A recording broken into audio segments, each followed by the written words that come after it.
কাৰণ এতিয়া কি হৈছে, এতিয়া বেছিভাগে অকল প্ৰেমৰ গান বনায়। এতিয়া মোৰ দৃষ্টিতটো এনেকুৱা লাগে প্ৰেমটো ক'ব গ'লে আজিকালি নায়েই, মানে সঁচা প্ৰেম ক'ব গ'লে নাই সমাজখনত।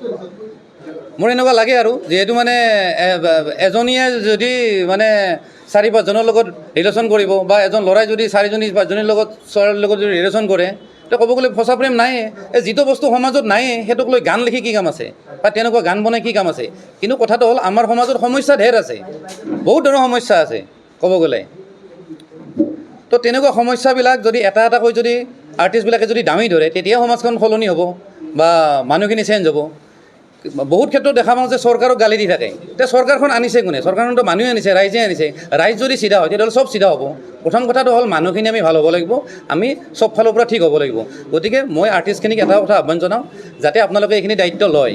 আৰু এই দুদিনমান আগতে দেখি আছোঁ মানে ছিংগাৰখিনিয়ে মানে এইবিলাক দায়িত্ব নলয়, অকল মানে বিহু মঞ্চখনৰ মানে টাৰ্গেট কৰি থাকে।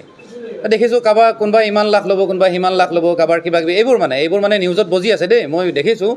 মানে কোনে কিমান ক'ত কেনেকৈ ৰেট নিৰ্ধাৰণ কৰে নাজানো, অকল মানে এইটোৱে টাৰ্গেট। মানে তেওঁলোকৰ যে বিহু মঞ্চ আহিব, আমি ইমান টকা কামাম, বাকী আৰু তাৰপিছত আমি গাড়ী কিনিম, ফ্লেট কিনিম, ক'ৰবাত ফৰেন ট্ৰিপ কৰিম, অকল সেইটোৱে ধান্দা মানে। কিন্তু বিহু বোলা বস্তুটো আমাৰ যিটো নিজৰ বস্তু, অসমীয়া জাতিৰ বস্তু, তেওঁলোকে এটা বস্তু সিদ্ধান্ত ল'ব লাগে, বা এটা মনত এটা চেতনা এটা আহিব লাগে যে যিহেতু এইটো আমাৰ ৰাইজৰ বস্তু, এইটো কমচে কম ফ্ৰী হ'ব লাগে। কমচে কম যিখিনি মিউজিচিয়ানে বজায়, তেওঁলোকৰ যিখিনি মাননি, সেইখিনি দি পেলাই একদম নিম্নতম দামত তেওঁলোকে শ্ব' কৰিব লাগে। কিন্তু বিহুত মানে এনেকুৱা হৈছে, কাৰোবাৰ 10 লাখ, কাৰোবাৰ 12 লাখ, মানে তেওঁলোকে মানে এনেকুৱা মানে এটা কিবা সুবিধা লয় মানে বিহুক লৈ।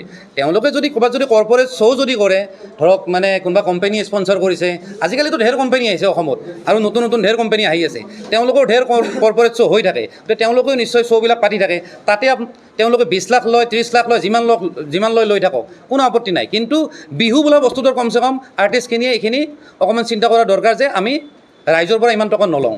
আৰু যদি কোনোবা মঞ্চত যদি কোনোবা কোম্পেনীয়ে যদি বাহিৰৰ এটা কোম্পেনীয়ে যদি ফাইনেন্স কৰিছে, সেইটো বেলেগ কথা। কিন্তু বেছিভাগ আমি বিহু মঞ্চত দেখা পাওঁ ৰাইজৰ একদম অলপ চলপ দান বৰঙণি দি বিহু পাতে।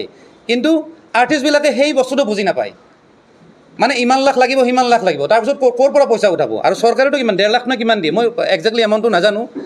1.5 লাখেদি না চাউণ্ড আনিব নে লাইট আনিব, তাৰপিছত আৰ্টিষ্ট এজনক 10 লাখ 12 লাখ টকা কেনেকৈ দিব? তো এইখিনি কথা আৰ্টিষ্টখিনিক অকণমান চিন্তা কৰা উচিত। আৰু এই ক্ষেত্ৰত মই জুবিন দা বা পাপন দাহঁতৰ মই নাম নল'লে নহ'ব, কাৰণ তেওঁলোক যিহেতু গুৰি ধৰোঁতা বুলি ক'ব লাগিব, তেওঁলোক গাৰ্জিয়ান এই ইণ্ডাষ্ট্ৰিটোৰ ক'ব গ'লে। তেওঁলোকে যদি ৰেট যদি কমাই দিয়ে নহয়, তেতিয়াহ'লে বাকী ছিংগাৰখিনি অট'মেটিক নেচ পেলাই দিব। মই যোনে কি মই চবকে মই কৈছোঁ, তেওঁলোকে অকণমান দায়িত্ব লোৱাটো দৰকাৰ। তেওঁলোকে যদি 10 লাখ 15 লাখ যদি ৰেট শুনাই দিব, তে বাকীবিলাকে কি, বাকী ল'ব 6 লাখ 7 লাখতো অট'মেটিকলি যাবই। আল্টিমেটলি কি, এই ৰাইজৰ মূৰত মানে মাধমাৰ এটা। তো এই বস্তুটো মানে এইটো যিটো ধাৰা যিটো হৈ আছে, এইটো অকণমান চিন্তা কৰা উচিত, বা এনেকুৱা হ'ব নালাগে। মই সেইটো বিষয়ে মই মানে কম বুলি ভাবি আছিলোঁ। মই ভাবিছিলোঁ মই ছ'চিয়েল মিডিয়াত ক'ম,